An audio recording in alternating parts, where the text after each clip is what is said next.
quelques années, on était tous jeunes, dans 17, 18 ans, je ne sais plus. Il y avait un homme de Dieu qui est venu dans l'église où on était avec Pasteur Chama. Et il a donné une prophétie.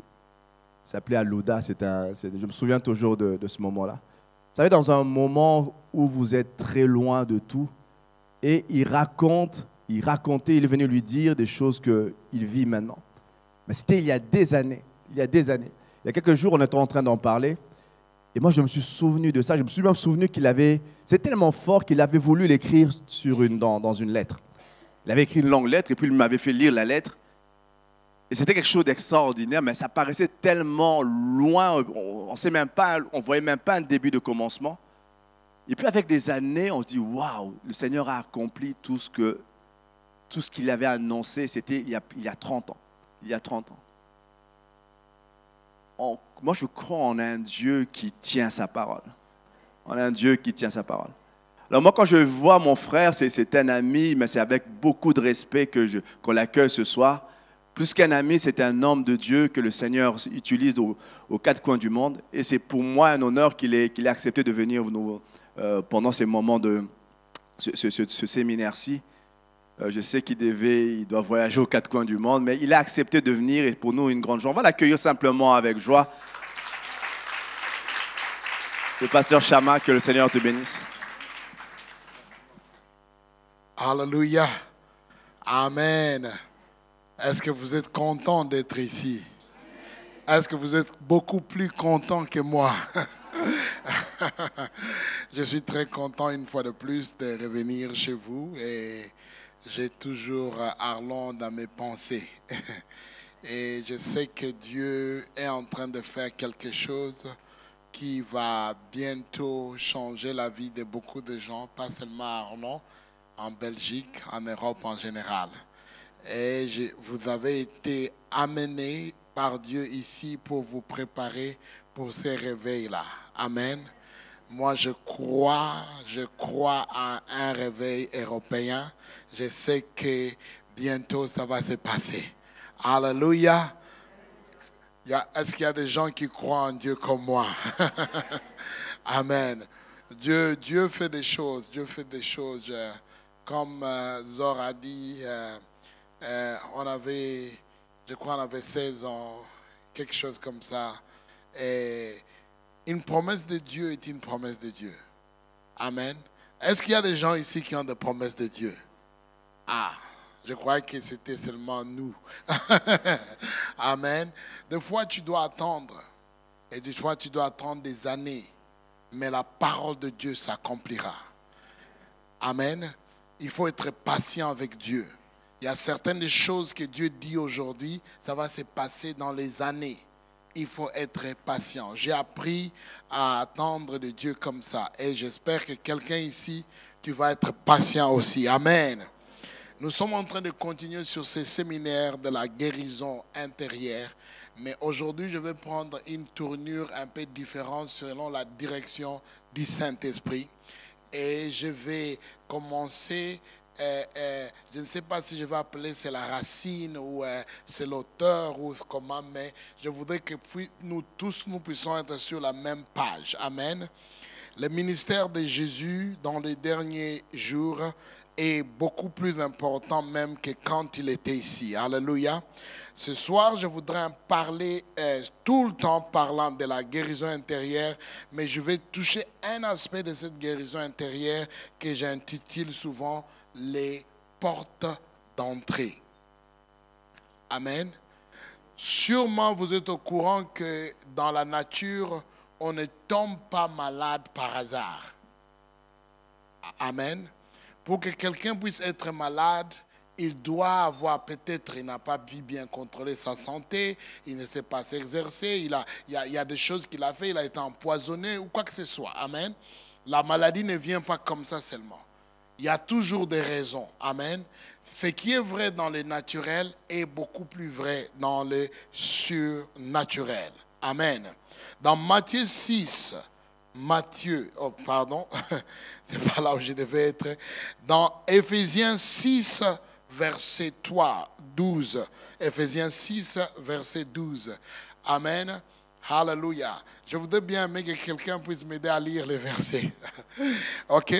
Éphésiens 6, verset 12. La Bible dit, car nous n'avons pas à lutter contre la chair et le sang, mais contre les dominations, contre les autorités, contre les princes de ce monde de ténèbres, contre les esprits méchants dans le lieu céleste. Amen. La Bible dit, nous n'avons pas à lutter contre la chair et le sang. Qu'est-ce que cela veut dire? Qu'est-ce que cela veut dire que nous n'avons pas à lutter contre la chair et le sang? Cela veut dire que nous n'avons pas à lutter contre des êtres humains. Quelle que soit la nature du conflit, quels que soient les problèmes que tu as dans ta vie, si en tant que chrétien, tu ne perçois pas que la personne humaine devant toi n'est pas ton problème, déjà tu as échoué. Dans tout combat spirituel, quels que soient les conflits que nous avons dans la vie, même dans notre âme, si tu n'arrives pas à discerner que ce n'est pas la chair ou le sang qui se tiennent devant moi, déjà tu commences sur une défaite. Beaucoup de gens n'arrivent pas à surmonter les problèmes qu'ils ont dans leur vie parce qu'ils ne savent pas discerner qui est l'esprit derrière le problème. Quand la Bible dit que nous avons à lutter contre des forces de ténèbres, les puissances, autorités, de pouvoir des ténèbres, la Bible fait référence à des personnes sans corps physique. Amen. C'est-à-dire, je vais utiliser un mot simple, les démons. Il y a des gens qui n'aiment pas écouter ça, mais je vais le dire. Les démons n'ont pas de corps. C'est-à-dire que tu ne peux pas identifier un démon avec un corps physique. Ils ont des corps spirituels, mais pas physiques. Le combat ne devait pas être contre les êtres humains, mais plutôt contre des esprits démoniaques, qui, parce qu'ils n'ont pas de corps physique, ils cherchent constamment des corps physiques pour s'exprimer. Amen.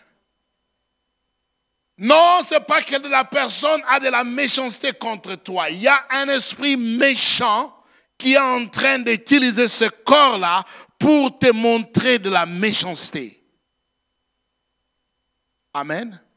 Donc, tant que tu t'attaques à la personne qui est méchant envers toi, tu n'auras jamais de victoire.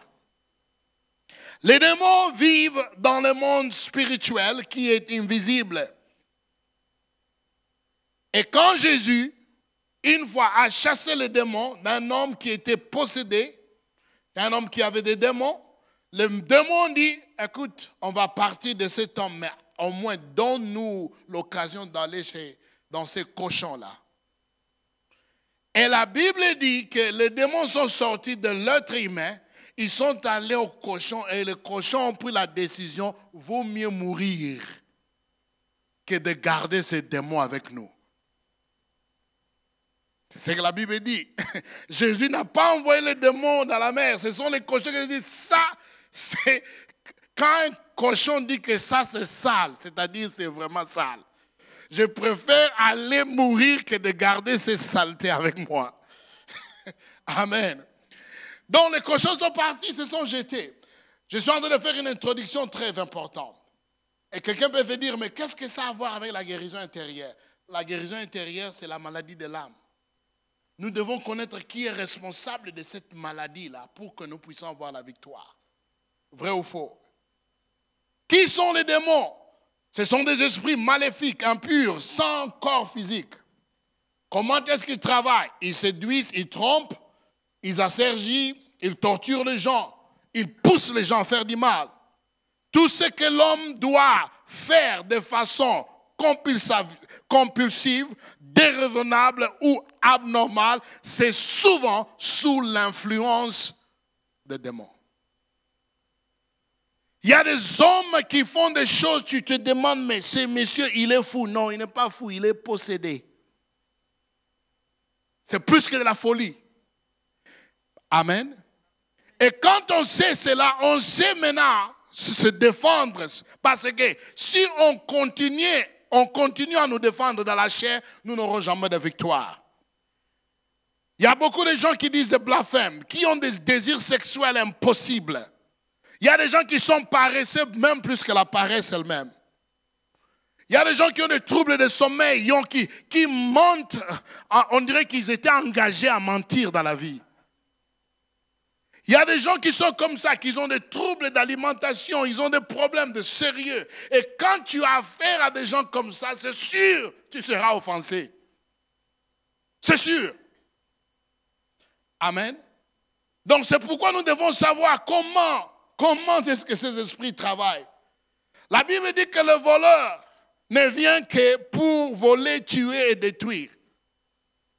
Et quelqu'un se dirait, mais qui est ce voleur-là? Mais c'est le diable. Partout où il y a les œuvres du diable, il y aura ces trois ministères. Le ministère du vol, le ministère de détruire et le ministère de tuer. Les démons viennent voler, détruire, mais l'objectif principal des démons, c'est pour détruire la vie. Partout où les démons étaient acceptés, tolérés et laissés tranquilles, vous allez voir qu'il n'y a plus de vie là-bas. Est-ce que vous savez que les démons aiment bien qu'on puisse les laisser tranquilles? Hein? Partout ou dans la majorité des versets bibliques, les démons ont toujours dit à Jésus, laisse-nous tranquilles. Amen. Laisse-nous tranquilles, il ne faut pas nous déranger. Moi je te demande, est-ce que tu es en train de laisser les démons tranquilles ou pas? Amen. Nous devons comprendre que derrière toute action méchante, la majorité des actions méchantes sont motivées par des démons. Amen. Quand tu connais ton ennemi, c'est en ce moment-là que tu peux t'armer de stratégies pour pouvoir le vaincre. Dans Luc 13, versets 31 à 32, la Bible dit ceci. Luc 13, versets 31 à 32. Jésus parlait. Ce même jour, quelques pharisiens vinrent lui dire, va-t'en, pars d'ici, car Hérode veut te tuer. Il leur répondit, allez, dites à ces renards, voici, je chasse le démon et je fais des guérisons aujourd'hui et demain, et le troisième jour, j'aurai fini. Amen. Chasser les démons et faire des guérisons était une priorité pour Jésus. Même quand sa vie était en danger, il a dit, allez dire à ces renards. Il y a des renards d'Arlon qui ne veulent pas que je puisse chasser des démons. Mais je vais chasser les démons aujourd'hui et demain, le troisième jour, je serai parti comme Jésus.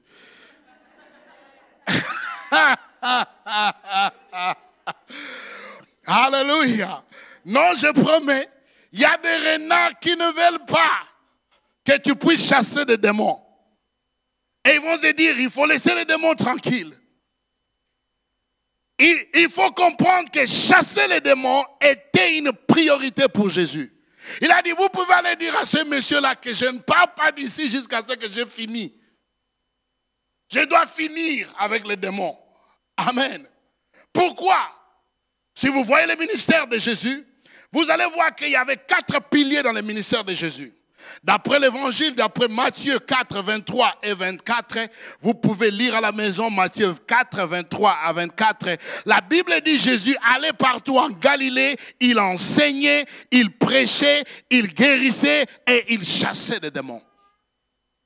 Ça, ce sont les 4 aspects du ministère de Jésus.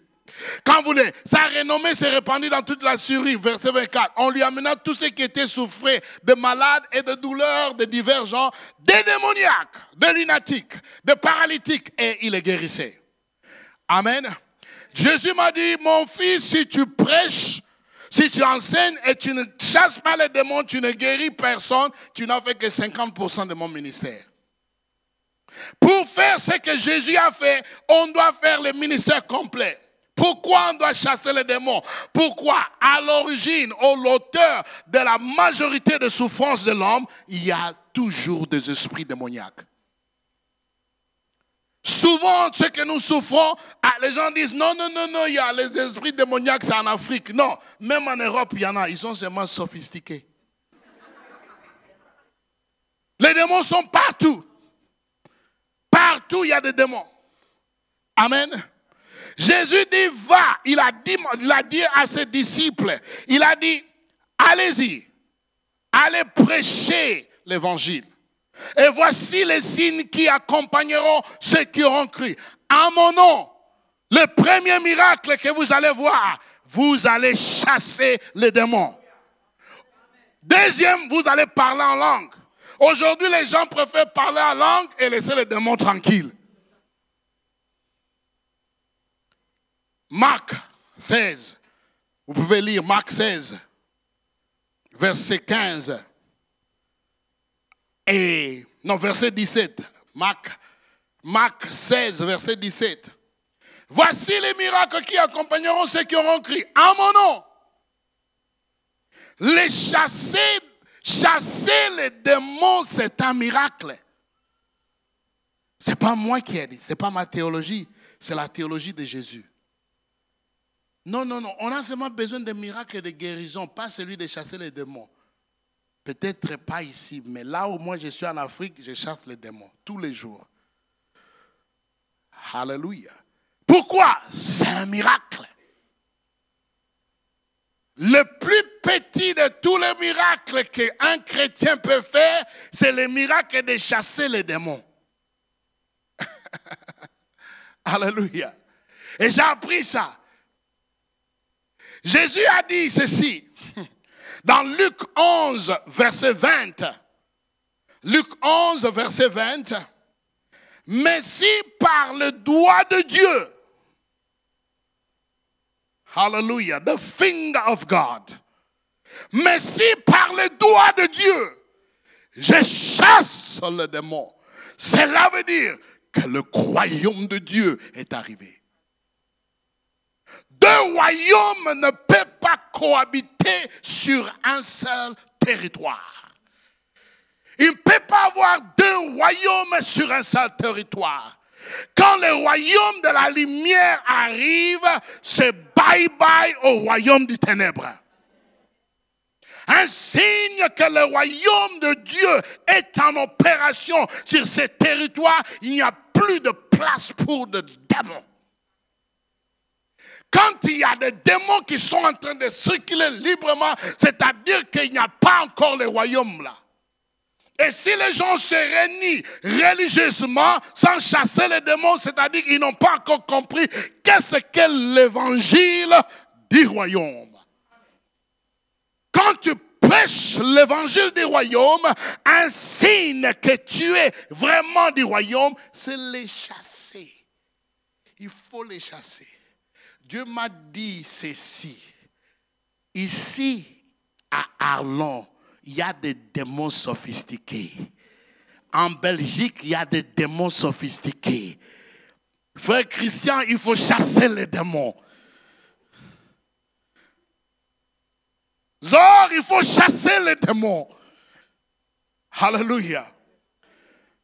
Je crois que les démons étaient seulement en Afrique. Mais quand je suis allé en Asie, les démons ont fui. Je suis allé en Europe, les démons, en Amérique, les démons ont fui. Amen. Donc partout, il y a des démons. Les démons africains sont spécialisés dans des bêtises. Alléluia. Mais pas les démons européens ou américains. Partout, il y a des démons. Il y a des gens qui sont enfermés. Il y a quelqu'un qui est enfermé quelque part en Suisse. Il m'appelle tous les jours comme un fou. Parce que les démons l'ont mis dans la maison. C'est un blanc, un Suisse. Tous les jours. Moi, je dis, si tu ne sors pas de là, je ne sais rien faire pour toi. Tu dois chercher ta délivrance. Ce n'est pas que seulement les démons, c'est quand les gens, le problème aujourd'hui, quand les gens parlent des démons, ils pensent toujours au gris-gris, à la sorcellerie. Non, les démons opèrent au-delà des gris-gris de la sorcellerie. En fait, ça, c'est le point d'entrée, c'est les débits. Ce sont les démons fatigués qui sont dans la sorcellerie. Les vrais démons sont dans la technologie et dans la science. Dieu m'a montré la vision de Facebook. Aujourd'hui, les gens sont en train de se complaindre de Facebook. Je vis des démons dans Facebook. Je vis ça. J'utilise Facebook, mais pas pour m'amuser comme les gens. Il y a des gens qui sont... le même effet que la drogue a sur les drogués, ils ont cet effet-là dans la Facebook. Donc les démons sont partout. Amen. Mais nous sommes en train de parler de la guérison intérieure. Qu'en est-il de démons dans la vie de quelqu'un qui a besoin d'une guérison? Je voudrais qu'on puisse souligner cela. Comment est-ce que le démon peut entrer dans le corps humain? Comment est-ce que le démon peut opérer dans un corps humain? La Bible dit en Éphésiens 4, verset 27. Éphésiens 4, verset 27. La Bible enseigne à ne pas donner accès au diable. Ne donnez pas accès au diable. Dites à ton voisin, il ne faut pas donner l'accès à ces messieurs-là. Alléluia. La Bible dit, il ne faut pas donner accès au diable. Comment est-ce que quelqu'un peut donner accès au diable? Je voudrais que vous puissiez comprendre cette dimension. Le diable a la puissance, mais il n'a pas d'autorité. Toute autorité a été prise de lui par Jésus. Mais par contre, quelqu'un peut bêtement donner au diable son autorité pour que le diable puisse utiliser cette autorité avec sa puissance. Amen.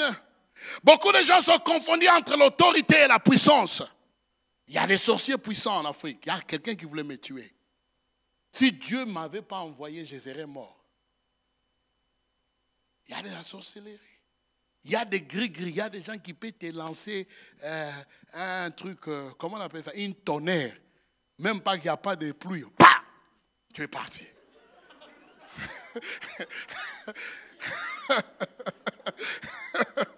Ça, c'est la puissance. Comment est-ce que pas d'orage, pas de vent, juste une tonnerre, pas.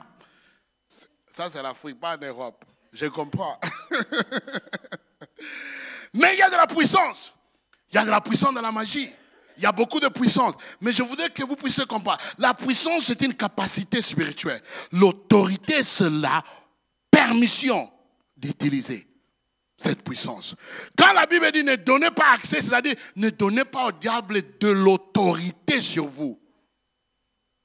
La question est comment est-ce que quelqu'un peut donner au diable de l'autorité? Je voudrais vous souligner quelque chose ici. Je ne suis pas celui qui voit les démons partout. Il y a quelqu'un qui voit un chat noir passer, et ça c'est un démon. Si le chat est blanc, non, ça c'est pas un démon, il est bien. Je ne fais pas ça. Je connais la différence entre les œuvres de la chair et les œuvres des démons. Parce qu'aujourd'hui, on associe tout. Il y a un cafard, c'est un démon. Non, Quand est-ce que tu as nettoyé ta cuisine dernièrement? Alléluia.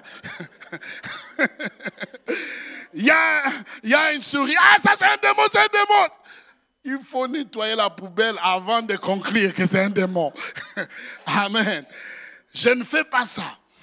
Mais je dis qu'il y a des places où des démons opèrent. Il y a les œuvres de la chair. Il y a les chrétiens qui sont dans les œuvres de la chair. Ce n'est pas qu'ils ont des démons. Mais s'ils continuent comme ça, ils vont donner accès au diable. Amen. Comment est-ce que quelqu'un peut donner accès aux démons dans leur vie? Jésus a dit, Matthieu 12, à partir du verset 43, Matthieu 12, à partir du verset 43, c'est juste une introduction. Après, je vais vous prêcher. Matthieu 12, à partir du verset 43, qu'est-ce que la Bible dit? Lorsque l'esprit impur est sorti d'un homme, il va par des lieux arides, cherchant du repos, il n'en trouve point. Soulignez si vous avez votre Bible sortie. C'est sorti. En anglais, on dit exit. Ça dit que l'esprit était sorti. Il était parti. Amen. On est d'accord sur ça? Tout le monde voit ça? Je ne sais pas si c'est seulement dans ma Bible ou c'est dans la vôtre. Ah ben, c'est là à l'écran. J'espère que vous n'avez pas manipulé là-bas derrière. Amen. Alors il dit, je retournerai dans ma maison où je suis sorti. Qu'est-ce qu'il dit? Je retournerai dans ma maison. Amen. Oh, c'est ici où vraiment qu'on doit corriger notre théologie. Ah, les chrétiens n'ont pas affaire à démons, c'est seulement les païens. Quelle est cette maison-là? Ça ne peut pas être un païen de toute façon. Parce qu'il n'y a pas de païens qui sont délivrés. Ça doit être un chrétien. Les gens sont confondus. Ils ne savent pas de quoi ils parlent. Le démon dit, j'ai retourné dans ma maison où je suis sorti. Et quand il arrive, il la trouve vide, balayée et ornée. Ah, le mot-clé, c'est vide. Il est parti, il a cherché, il ne trouvait rien. Il vient vérifier. Ah, il y a toujours quelqu'un là. Il s'est occupé. Il part, il revient. Ah, il y a toujours quelqu'un qui s'est occupé. Il dit, mais c'est pas vrai. Moi, je n'ai plus d'endroit pour rester. Il revient, il trouve. Ah, c'est vide, c'est vide, c'est vide, c'est vide. C'est pourquoi Pierre dit, il faut être rempli du Saint-Esprit. Paul a dit. Il y a beaucoup de chrétiens qui sont vides. C'est-à-dire, ils sont prêts à être réoccupés. Ils sont prêts à... C'est ça la vérité. La Bible dit, il ne rentre pas seul, il va chercher 7 autres méchants, plus méchants que lui. C'est-à-dire, si cette personne, c'était seulement un démon qui était parti, il revient 8. Et les 7 sont beaucoup plus forts que celui qui était parti. Et Jésus dit que la condition de cette personne est pire que la première. Donc, c'est-à-dire, quelqu'un peut recevoir sa délivrance et la perdre. Quelqu'un peut être délivré aujourd'hui, après quelque temps, le perdre. Je travaille au travers du monde et mon premier travail, c'est avec les pasteurs. J'ai fait des délivrances de pasteurs. Et je l'ai fait. Pourquoi? Je vais vous expliquer ça. Jésus, Paul a dit, il ne faut pas donner accès au diable. Comment est-ce qu'on donne accès au diable? Parce que quand le diable vient voir c'est vide, qu'est-ce que ça veut dire? C'était avant, tu étais rempli, maintenant c'est vide. Qu'est-ce qui est vide? Je voulais parler en détail aujourd'hui. Je voulais expliquer quelque chose de très petit qui va vous aider. Les gens sont confondus, ils ne savent pas la vérité concernant le corps, l'âme et l'esprit. Et pour pouvoir comprendre ça, je vais souligner ça. La Bible dit que ton corps est le temple du Saint-Esprit. Vous connaissez cela? Mais c'est quelle partie du corps? C'est de quel corps il s'agit?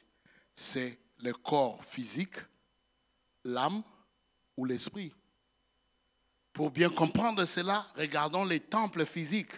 Il y avait 3 parties dans les temples. Les parvis, les liés. saints et les lieux très saints. Où est-ce que tu peux être sûr de trouver Dieu? Dans les parvis ou dans les lieux saints ou dans les lieux très saints? D'après les Écritures, dans les lieux très saints. Mais Jésus est allé au temple. Qui est-ce qu'il a trouvé au temple? Des voleurs. Des voleurs. Des voleurs. Dis au revoir à ton voisin, des voleurs. Ils n'étaient pas dehors, ils étaient dans les temples. Et qui est le voleur? C'est celui qui vient tuer, détruire, dérober. Donc, c'est-à-dire que même au temple, il y avait des voleurs. Il peut y avoir des voleurs dans ton corps. Parce que ton corps représente les parvis. Ton esprit représente les liens saints. Alléluia. Je vais vous aider encore. Il y a des gens qui sont chrétiens. Très chrétiens. 20 ans de maladie. C'est de l'oppression démoniaque. C'est-à-dire quoi? Je vous explique. Un chrétien ne peut pas être possédé. C'est-à-dire le lieu très saint est occupé par le Saint-Esprit. Mais il peut avoir des voleurs dans son parvis. Jésus a pris le fouet, il a dit, sortez! Aujourd'hui, je vais dire au voleur qui est dans ton parvis, sortez! Les gens croient que quand on parle de la délivrance, non, moi, je ne suis pas possédé. C'est vrai, tu n'es pas possédé. Il n'y a pas de chrétien qui peut être possédé. Parce qu'ils sont déjà possédés par le Saint-Esprit. Mais un chrétien peut être occupé dans son corps par un démon. Et ce démon lui fait manger 7 fois par jour.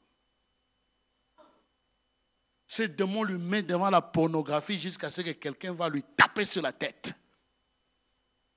Ce démon lui fait boire du vin comme s'il n'a jamais été à l'église dans sa vie.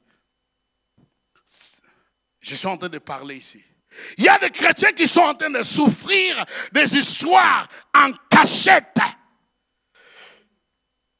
Des choses qui sont en train de souffrir en cachette. Et moi, je parle du corps. Mais quand on parle dans l'âme, ça devient beaucoup plus grave.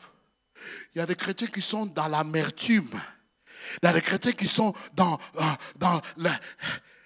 l'amertume, qui sont blessés et ils sont en train de souffrir à l'intérieur. Ils ne peuvent pas se libérer de cela. Pourquoi? Parce qu'il y a un démon. Il y a un démon.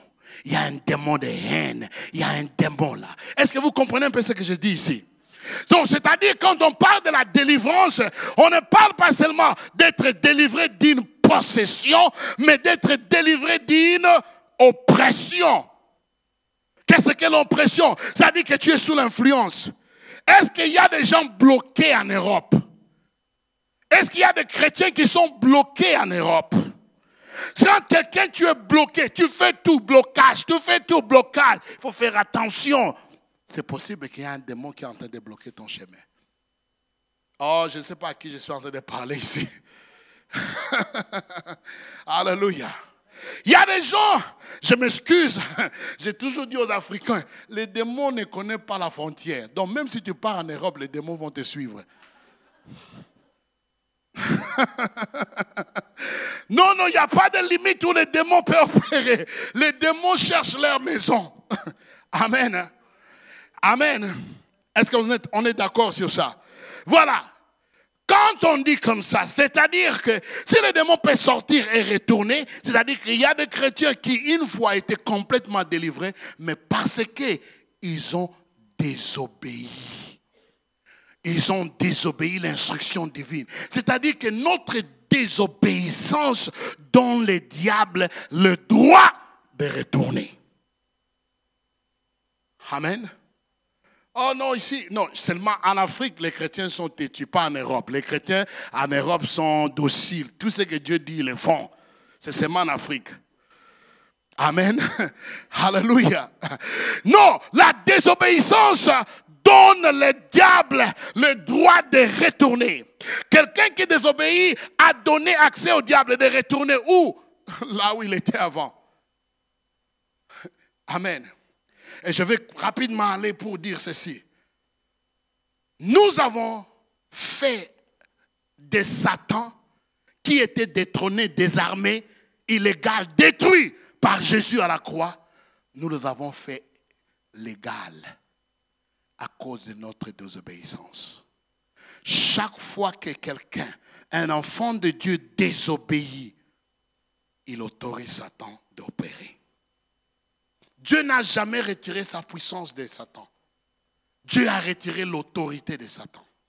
Satan peut utiliser sa puissance, mais seulement là où il est autorisé. C'est pourquoi la Bible dit, il va comme un lion, cherchant qui il peut dévorer. Il ne peut pas dévorer tout le monde, mais il part chercher qui il peut dévorer. Qui c'est ce qui peut dévorer? C'est celui qui marche dans la désobéissance. Quelle est cette désobéissance aujourd'hui? Numéro 1, porte d'entrée qui permet à Satan de retourner, c'est le péché habituel. Amen. Disons péché habituel. Disons ensemble le péché habituel. Un péché, c'est une désobéissance, c'est une violation de la loi divine. Le péché est une rébellion contre le Seigneur. Le péché apporte des conséquences terrestres et célestes. Chaque fois que quelqu'un est en train de pécher, il se soucie seulement de confesser, pas de se repentir. Il donne accès au diable.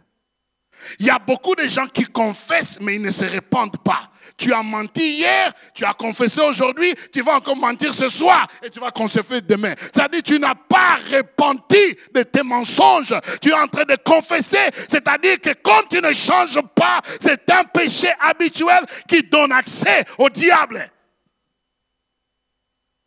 Alléluia. Le péché habituel, il y en a qui, il y a des chrétiens qui mentent. Je ne sais pas, en Afrique, il y en a, mais je ne sais pas en Europe parce que je ne vis pas ici. Alléluia.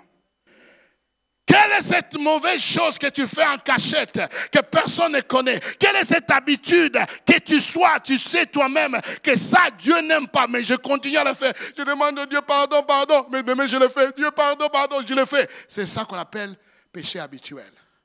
Un péché habituel ouvre les portes aux démons. La deuxième chose qui ouvre les portes pour les démons puissent revenir dans la vie d'un chrétien, c'est la jalousie. Alléluia. On m'a dit qu'il n'y a pas de chrétiens jaloux en Europe. Seulement les Africains sont jaloux. Amen. La jalousie est une porte ouverte. La jalousie, c'est la sémence ou la racine de meurtre. Amen. C'est à cause de la jalousie que Abel a été tué par Caïn. C'est un sentiment de jalousie.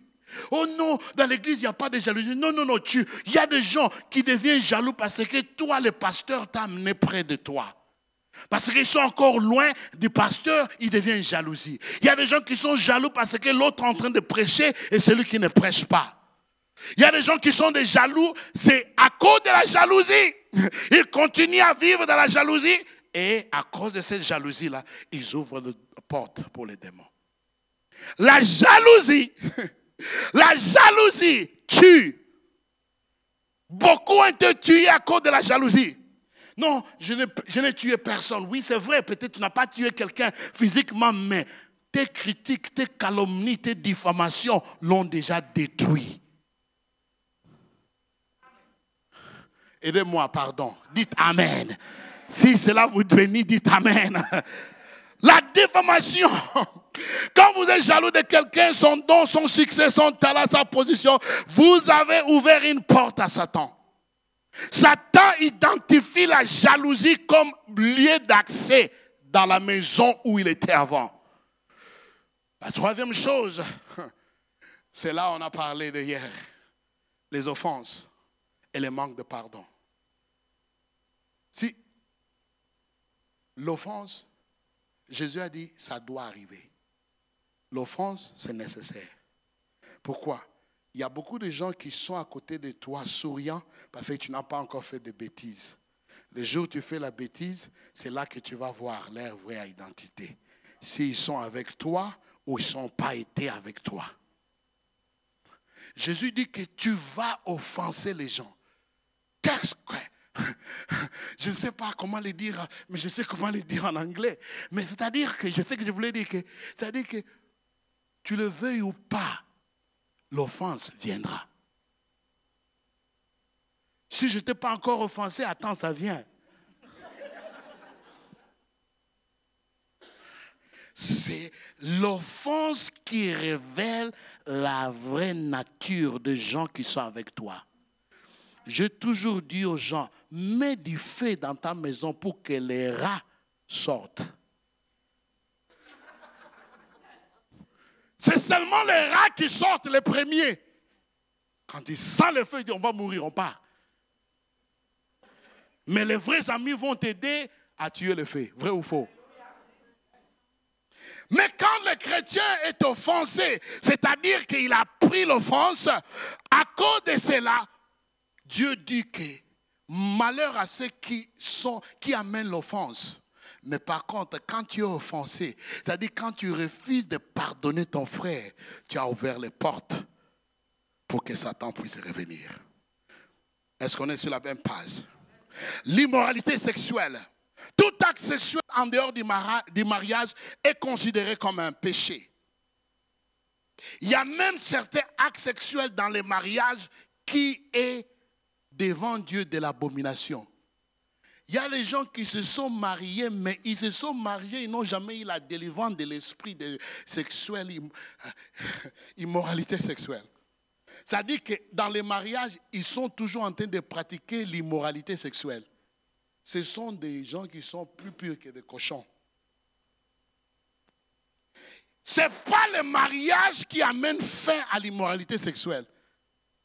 C'est pourquoi la Bible parle de l'adultère. Est-ce qu'on est sur la même page ici?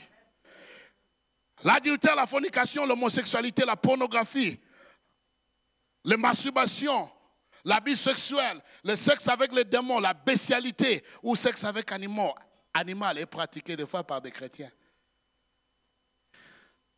Ça, c'est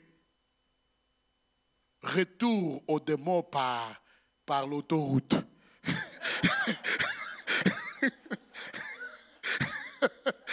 Alléluia. Amen. La peur et la phobie. La peur attire des démons comme une plaie ouverte attire les mouches. Alléluia. La peur est un aimant. Partout où tu vas voir la peur, la Bible dit que la peur n'est pas un sentiment, c'est un esprit. Un esprit contraire à l'esprit de la foi. Les gens qui vivent dans la peur ne pourront jamais développer leur foi parce que la vraie définition de la foi, c'est prendre des risques, marcher sur l'eau. Donc quand quelqu'un ne peut pas développer sa foi, c'est parce qu'il a été arrêté par un esprit de la peur. Quand l'esprit de la peur vit dans quelqu'un, ça va les empêcher de grandir dans leur foi. La peur contamine notre foi, la peur contamine notre onction. La peur est une porte ouverte à l'enfer. Là où il y a la peur, vous savez, les films d'horreur, je n'aime plus regarder ces films.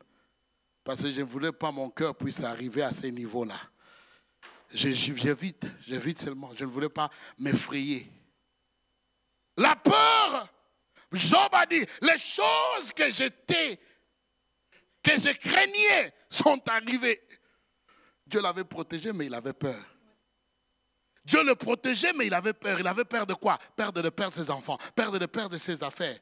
Dieu le protégeait. Et la Bible dit, parce que tu as peur, Satan est venu, il t'a frappé.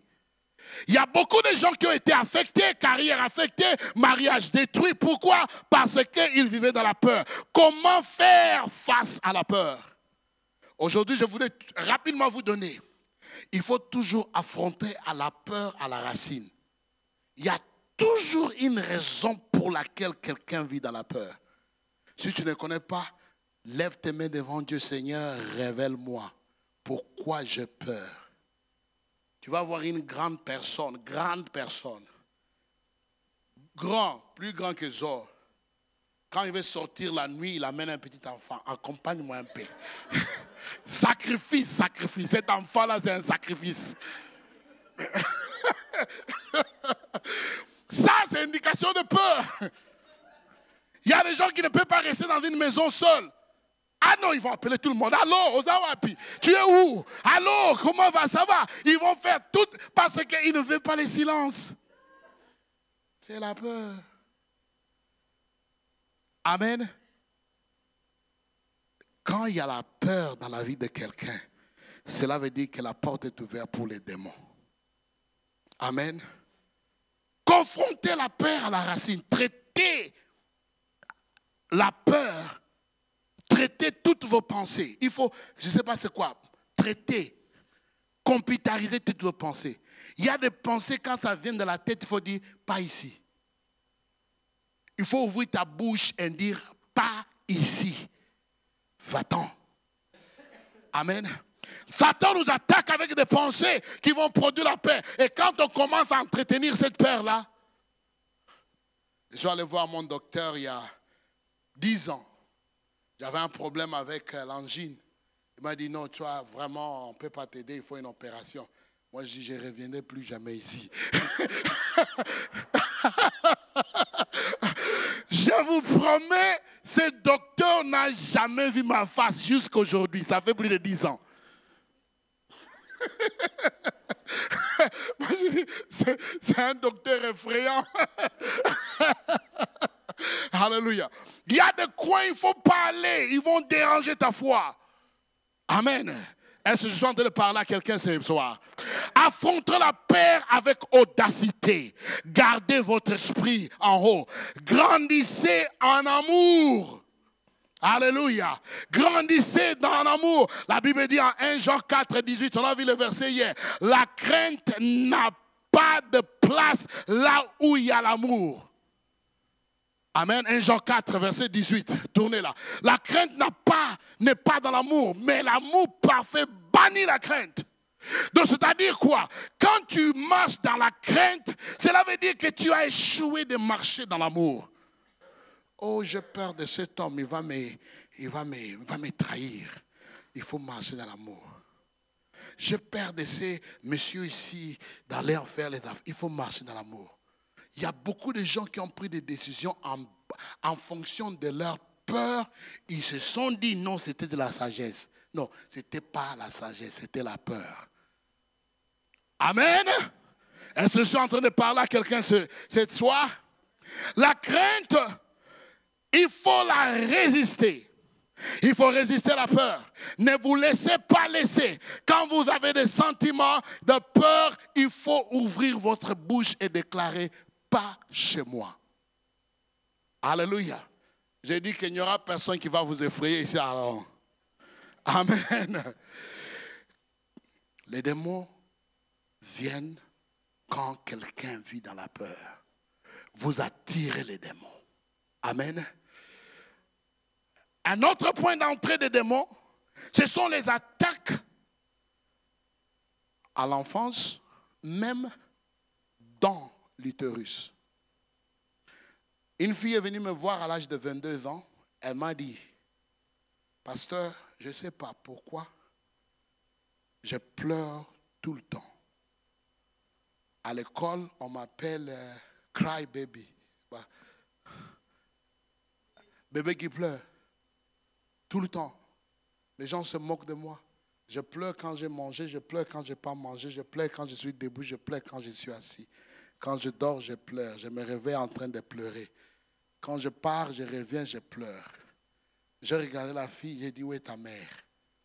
Elle m'a dit, ma mère est dehors. J'ai dit, va chercher ta mère. Et la mère est venue. J'ai regardé la mère. Quand tu étais enceinte, qu'est-ce que tu te faisais? La mère me dit que quand elle était 3 mois enceinte, la famille de son mari lui avait accusé de prostitution. Que la pregnancy, la grossesse ne lui appartenait pas. Toute la duration de sa grossesse, elle était en train de pleurer. L'enfant est sorti photocopie collée de son père.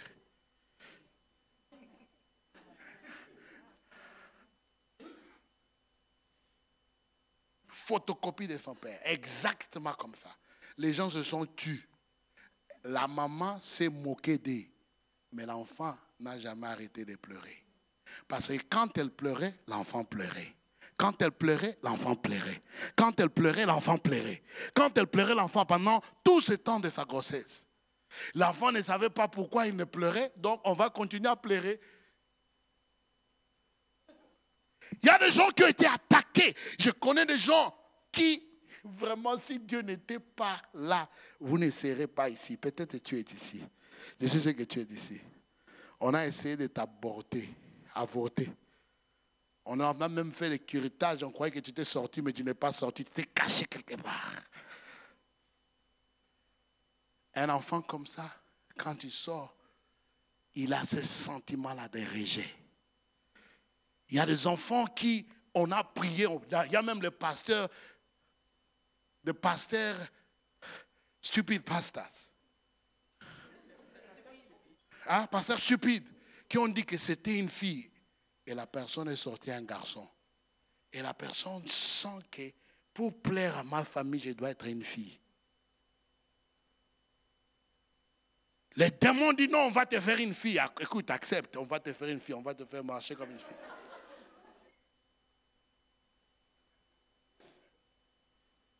Il y a des filles qui sont beaucoup plus têtues que des garçons. Beaucoup plus courageux que les garçons. Beaucoup plus rapides. Pourquoi? Parce que tout le temps, on attendait un garçon. Et puis, malheureusement, c'était sorti une fille. Elle a dit, ne vous en faites pas, moi, je vais arranger ça. Le démon dit, je vais vous aider à faire ça. Qu'est-ce que cela veut dire? Que l'enfant a été attaqué par le ventre et il a été rejeté par son sexe. Et pourquoi? Maintenant, le démon dit, non, on va t'aider à manifester ce qu'ils veulent. Alléluia. L'attaque dans le ventre, l'attaque à l'enfance, l'attaque à l'adolescence. Il y a moi, j'ai connu une attaque quand j'étais un jeune. J'ai été élevé, comme je vous ai dit hier.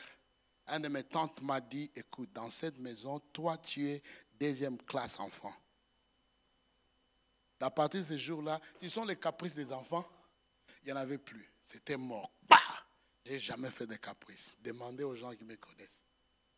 Elle m'a dit, tu n'es pas un enfant officiel ici. Tu es deuxième main. Ça mangeait. Il y a des gens qui ont été attaqués comme ça à un moment d'enfance. Maintenant, tu es adulte, tu as des comportements, tu ne connais pas. Donc, écoute, bien que tu sois sauvé, des histoires comme ça t'affectent toujours. Alléluia. Je remercie Seigneur pour l'identité en Christ. Parce que je connais qui je suis.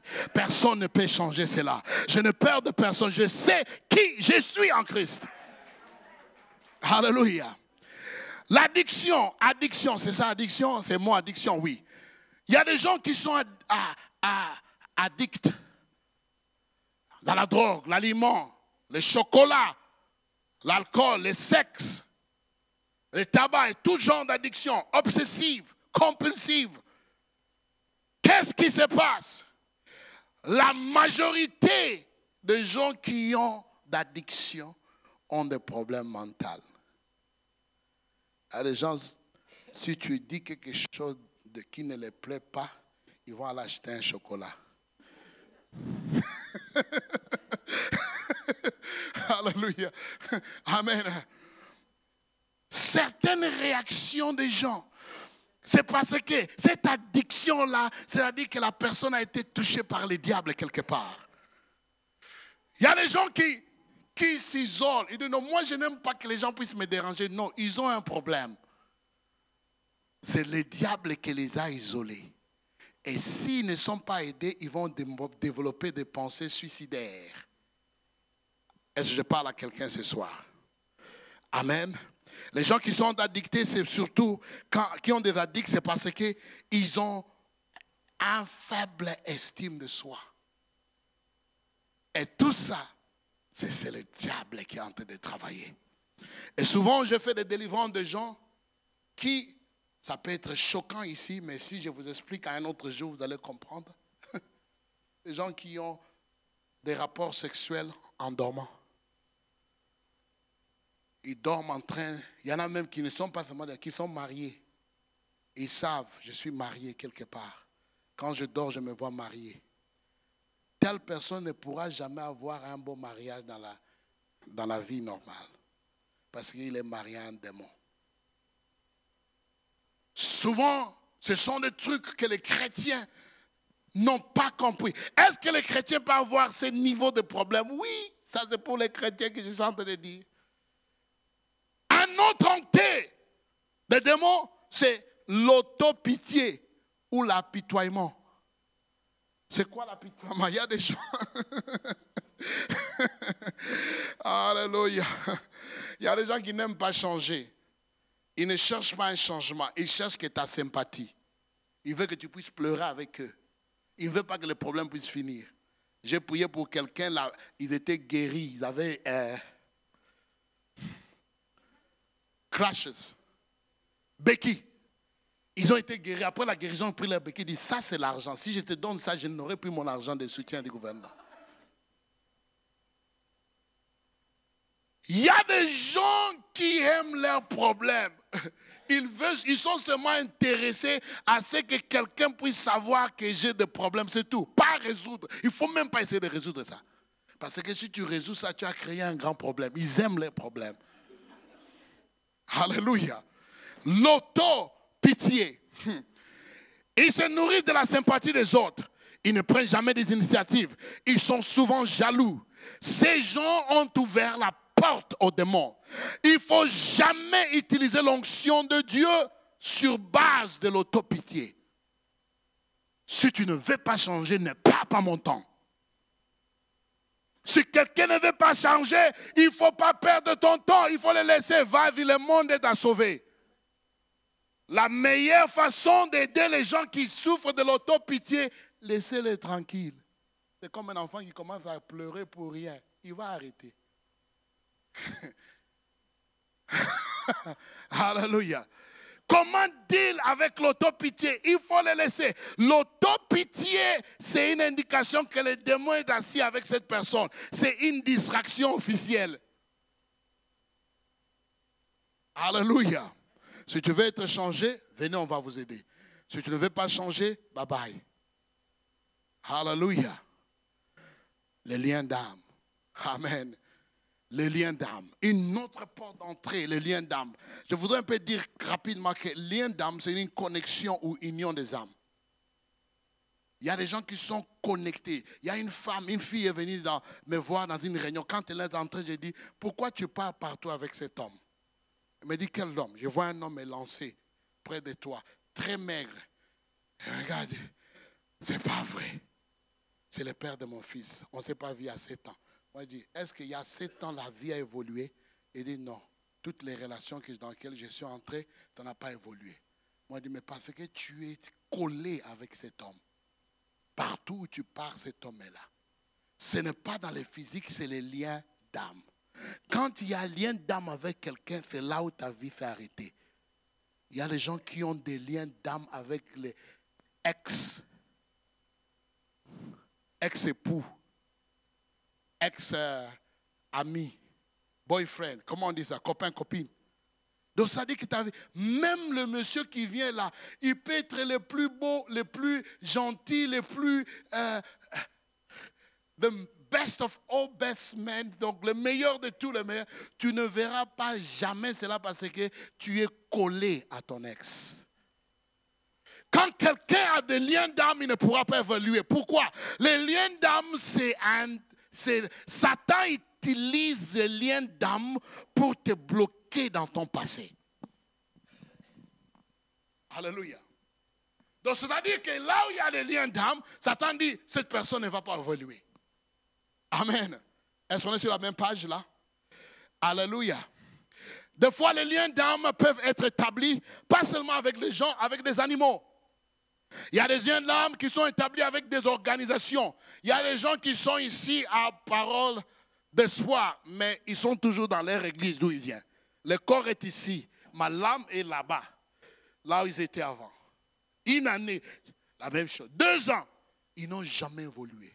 Lien d'âme avec des organisations. Alléluia. Satan utilise les liens d'âme pour stopper l'évolution d'une personne. Il y a des gens qui ont des liens d'âme avec des endroits. Il y a des gens qui ont des liens d'âme avec des choses ou des activités. Et il y a des gens qui ont des liens d'âme avec des démons. Il y a un ami, il est dans le ministère, il est italien. Il vit en Afrique du Sud, il est Sudaf. Le jour où il est arrivé en Italie, dès qu'il est tombé, il a senti l'esprit d'impureté sexuelle l'attaquer.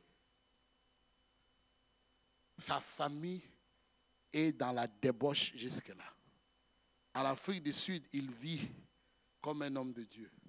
Mais dès qu'il est arrivé en Italie, cet esprit-là, il a senti cela, il dit, à partir de ce moment, il a pris la décision, ici je dois gêner, jusqu'à ce que je parte d'ici, parce que je ne vais pas tomber ici. Il y a des endroits où tu pars, Satan a préparé pour ta chute. Parce qu'il y a les liens d'âme là-bas. Oh, je ne sais pas qui dont je suis parlé ici.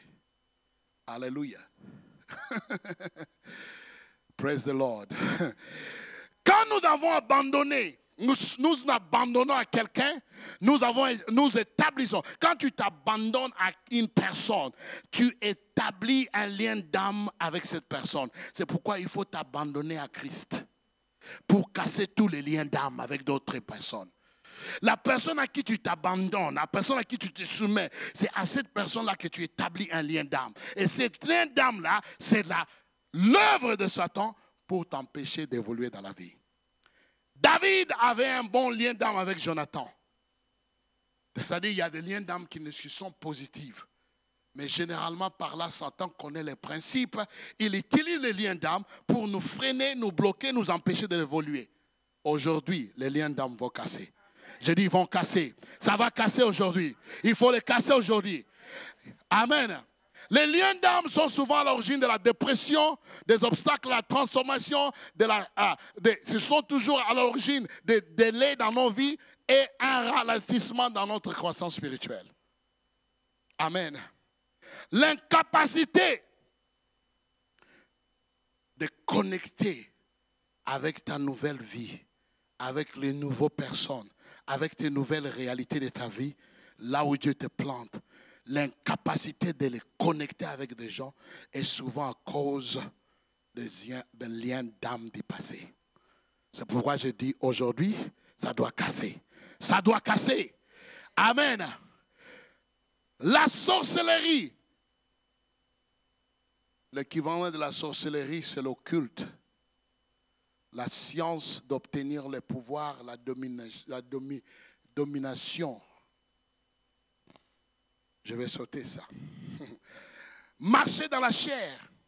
Les œuvres de la chair ne sont pas souvent les origines ou le diable n'est pas toujours à la racine des œuvres de la chair. Mais quand le chrétien continue à persister, à marcher dans la chair, il est en train d'ouvrir la porte petit à petit au diable de venir. C'est-à-dire que tu ne peux pas avoir de problème avec l'alcool. Mais quand tu prends l'alcool un jour, un peu deviendra une addiction. Est-ce que je me fais comprendre? Ce n'est pas que c'était un problème d'alcool, c'était un démon d'alcool. Non, c'est parce que tu n'as pas pu contrôler. Tu as manqué le self-control. Comment on dit? Self-control. C'est-à-dire que maintenant, Satan a profité parce que la porte est ouverte. Beaucoup des œuvres de la chair, c'est le résultat de manque de self-control. Amen. Je vais continuer parce qu'il y a à cause du temps. Jouer avec des pensées impures. Il y a des gens pendant toute la journée, ils sont en train de penser. Les pensées impures ouvrent les portes aux démons. Amen. Est-ce qu'il y a les chrétiens qui ont des pensées impures? Peut-être seulement en Afrique, pas en Europe. En Afrique seulement. Non, ici, non, je ne crois pas. Ici, tout le monde est clair, il n'y a pas de problème. C'est ça, je sais. Amen. Quand tu penses, si tu as des pensées impures, tu es en train d'inviter les démons à te visiter. Il y a des gens qui sont ouverts les portes, ce n'est pas à cause de ce qu'ils ont fait, mais plutôt à cause de ce que leurs parents ou leurs grands-parents ou les grands-grands-parents ont fait. Je veux dire ça, je peux parler de ça toute une journée. Mais ça, je sais que c'est la vérité. Il y a beaucoup de gens aujourd'hui qui sont en train de souffrir des conséquences de ce que leurs parents ont fait. Tu n'as rien fait, tu es innocent.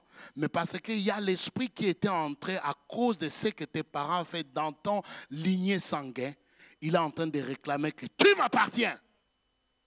J'ai un pacte avec tes parents, tu m'appartiens. Alléluia. Amen. Aujourd'hui, non, non, ça ne marche pas aux chrétiens, c'est pour les païens. Non, non, c'est pourquoi Moïse avait tué. Parce que son grand-père avait tué. Amen. Oh non, je vais vous aider. David croyait qu'il avait un problème de femme. Jusqu'à ce qu'il a fait naissance à Salomon. Qui avait... Alléluia. Mais ce n'était pas le problème de David. Ça a commencé avec son père Jessie. David lui-même, c'était un enfant qui était né en dehors du mariage. Parce que Jessie était un coureur de jupons. Ça a multiplié. Il y a des gens qui ont des problèmes de colère. Ce n'est pas qu'ils ont un problème de colère. Il y a un esprit de colère dans cette lignée sanguine. Et à cause de cette colère-là, tous les démons sont invités. Venez. Venez nous donner l'attention. Parce que quand il y a la colère, la tension va arriver. Est-ce que je suis en train de parler ici? Les ports d'entrée sont beaucoup. Je peux pas tout dire aujourd'hui, mais il y a des cas où que je dois mentionner. Il y a des gens qui sont très têtus. L'entêtement. Il y a des gens, tu peux même t'agenouiller et dire, arrête, je t'en prie, arrête. Ils n'écouteront jamais. Ils sont têtus plus que la pierre. Beaucoup plus têtus que les fers. Quand tu es trop têtu, tu ouvres les portes aux démons. Là, être têtu d'après l'écriture peut être associé à la sorcellerie. Demandez à Samuel et Saoul. Ils vont te donner beaucoup plus d'amples explications. Saoul était têtu. Mais Samuel a dit, ça c'est de la sorcellerie que tu es en train de faire. Alléluia. Il y a beaucoup d'histoires comme ça qui nous ouvrent. Il y a ça, les gens viennent douter de ça, mais je le dis toujours parce que je connais, je viens de là. Amen. Il y a certains genres de musique qui est un porte ouverte à l'enfer. Hein? Toute musique n'est pas bonne à écouter.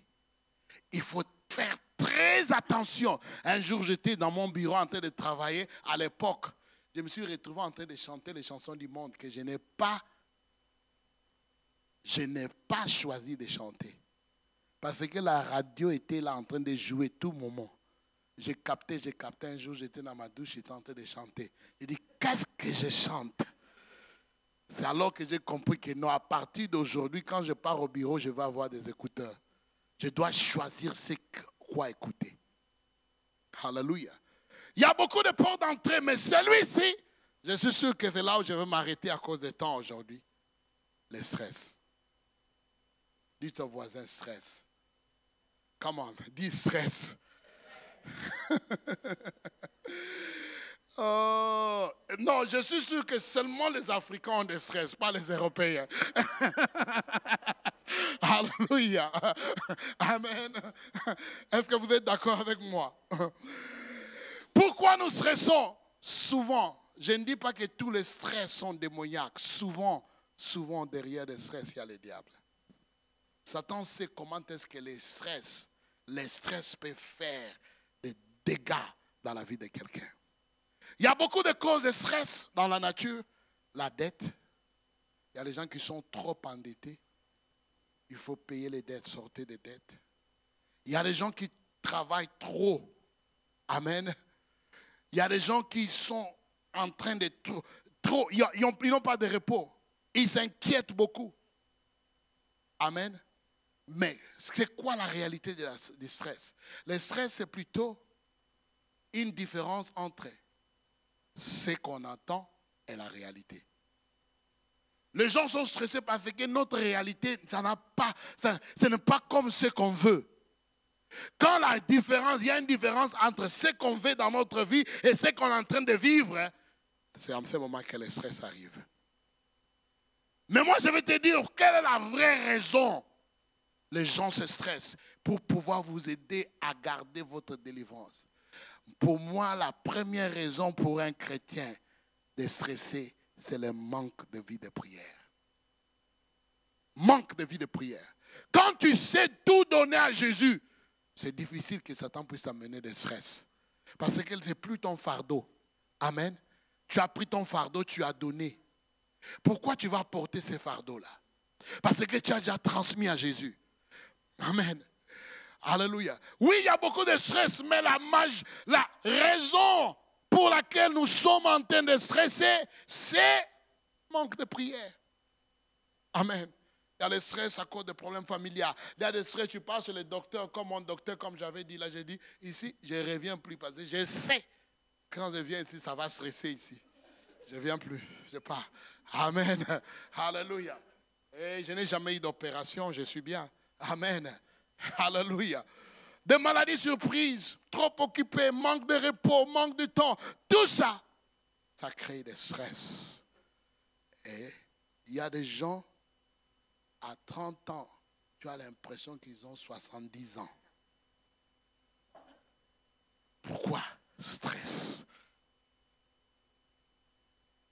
Non, c'est seulement les Africains qui ont fait problème de stress, pas en Europe.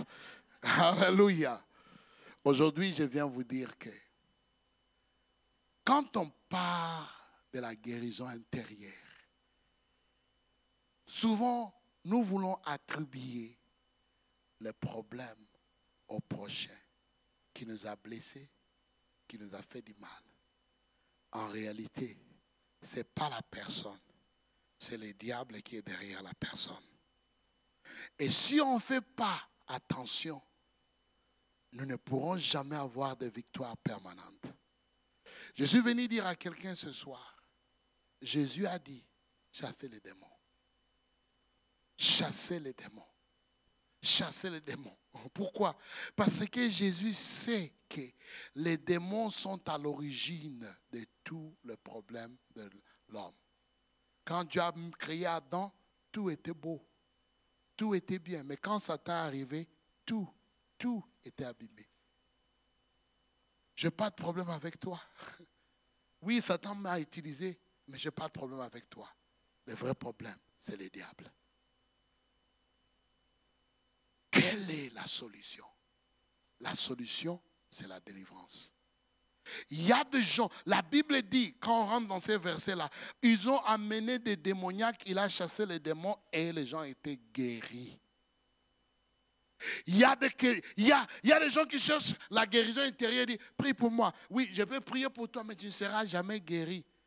Pour être guéri, je dois chasser les démons. Alléluia.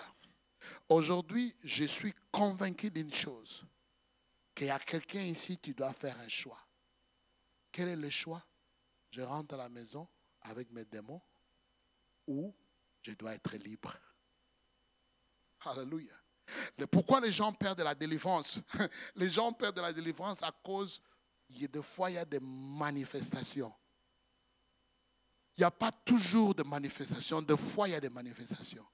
Et les gens disent, qu'est-ce que les gens vont penser de moi quand je vais commencer à vomir? Si tu dois vomir, vaut mieux vomir. Non, écoutez. Il y a des gens, attention, je vous dis la vérité. Il y a des gens qui choisissent leur réputation. Moi, je vais être une bonne fille ici. Je vais me comporter. Je n'ai pas besoin que les gens puissent savoir que j'ai des problèmes. Gardez votre réputation et vos démons. Moi, je rentre en Afrique.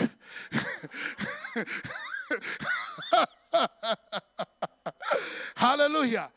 Écoutez, j'ai été délivré en tant qu'apôtre. Délivré. En tant que pasteur, délivré. Il y a des gens, c'est entre toi et Dieu. Amen. N'attends pas à ce que je puisse faire quelque chose. C'est entre toi et Dieu.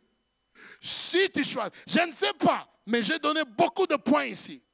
Si tu t'es retrouvé quelque part, et ça c'est pour moi, vaut mieux sortir d'ici sans démons que de laisser tes démons là tranquilles une fois de plus dans ta vie. Alléluia. Vaut mieux quitter ces endroits après avoir tourmenté ce démon que de le laisser tranquille un autre jour. Vrai ou faux? Oh, il y a vraiment deux personnes qui font vrai. Si j'étais en Afrique, il a dit vrai, c'est vrai. Alléluia. Les démons peuvent déranger les chrétiens. Les chrétiens ne sont pas possédés, ils sont influencés, ils sont oppressés par des démons. Et quand on chasse les démons, c'est ce qu'on appelle délivrance. Il y a des gens, quand ils entendent le mot délivrance, ils disent non, non, non, non, non, moi je ne peux pas être délivré. Pourquoi? Non, non, non. Tu choisis ta réputation ou tes démons. Moi, je choisis la délivrance. Amen. Je voudrais que l'équipe de la louange puisse venir m'aider. Tout le monde ne peut pas être délivré. Ce n'est pas parce qu'ils n'ont pas de démons, c'est plutôt parce qu'ils ne sont pas prêts à recevoir la délivrance. Il y a des gens qui font des calculs. Ils choisissent de ne pas être embarrassés. Alléluia. Mais quand tu dis Jésus, c'est ton travail. La Bible dit que quand par les doigts de Dieu, je chasse les démons, c'est que le royaume de Dieu est là. Deux royaumes ne peuvent pas cohabiter. Deux royaumes ne peuvent pas cohabiter ensemble. Soit c'est le royaume du diable, ou soit le royaume de Dieu. Je choisis le royaume de Dieu. Si tu dis que tu choisis le royaume de Dieu, je voudrais que tu puisses t'ouvrir. Je ne suis pas venu ici pour juger les gens. Je ne suis pas venu pour condamner. Mais je suis venu pour libérer les captifs. L'évangile ne change pas. C'est pareil. C'est l'évangile. Amen. C'est l'évangile. Aujourd'hui, si tu fais les choix, tu dis, je choisis ma délivrance, tu vas avoir les résultats. Je voudrais, là où vous êtes, vous inviter. Il n'y a pas de délivrance sans confession et repentance réelle. Oubliez ça. Oubliez. Personne ne peut être libéré dans les mensonges ou la prétention. Il n'y a pas. Et ça doit être une confession sincère du cœur. Tu dois dire non, je reconnais que j'ai ce problème. Je reconnais, Jésus, que j'ai fait problème dans ma vie. Aujourd'hui, j'abandonne. Je prends la décision de marcher d'après ta parole. Je ne suis pas venu forcer quelqu'un ici. Je suis venu parler la vérité. Aujourd'hui, demain, le troisième jour, je pars. Il faut dire à tous les renards harlonnais que le monsieur est venu pour chasser les démons. Je sais, quand les démons partent, il y a la guérison. Les blessures intérieures, c'est de l'emprise démoniaque. Là où vous êtes, je voulais que vous puissiez regarder votre vie. Pendant que l'équipe de louange nous aide à chanter, à entrer dans la présence de Dieu. Ce n'est pas avec moi que tu as affaire aujourd'hui. C'est que tu as affaire avec Jésus. Vas-y, commence à parler à ton Dieu. Examine un peu ta vie. Regarde. Est-ce qu'il y a des péchés habituels? Est-ce qu'il y a des addictions dans ta vie? Est-ce que tu es en train de vivre le mensonge ou la prétention? Regarde un peu ta vie et regarde et demande à Dieu la grâce. Le Saint-Esprit est en train de parler et de nous montrer. Allez-y, allez-y l'équipe, allez-y. Le Saint-Esprit est en train de nous montrer déjà qu'il y a des gens ici. Je vous ai parlé, cette parole est venue pour vous. Cette parole est venue pour vous. Cette parole est venue pour toi. Je ne sais pas à qui je suis en train de parler, mais ton cœur a été touché d'une façon ou d'une autre. Quelqu'un ici, tu as vraiment, tu as souffert tant de problèmes. Tu as souffert tant de problèmes à cause de l'ennemi dans ta vie. Aujourd'hui, nous allons mettre fin ensemble à cette oppression démoniaque. Nous allons mettre fin ensemble à cette oppression démoniaque. Si tu sais que Dieu t'a parlé d'une façon ou d'une autre, et tu désires être réellement libre, sans laisser quoi que ce soit derrière. Là où tu es, je voudrais que tu puisses te mettre debout et lever tes mains devant le Seigneur, dans l'adoration, dans l'attente. Vas-y, nous sommes venus ici pour la grâce de Dieu. C'est sa grâce qui fait ce qu'il a fait. Moi, je n'ai rien à faire, c'est la grâce de Dieu. Ce n'est que la grâce qui peut toucher. Vas-y, commence à parler. Au moment où tu te montes debout, commence à parler avec Jésus. Il y a des gens qui souffrent de problèmes. Ce n'est pas ton péché, ce n'est ni ton iniquité, mais ce sont des choses qui se sont passées dans ta famille. Tu peux confesser pour ta famille. Tu peux demander pardon à Dieu pour ta famille. Tu peux demander pardon à Dieu pour ta famille. Vas-y, commence à parler. Le Seigneur écoute ta prière.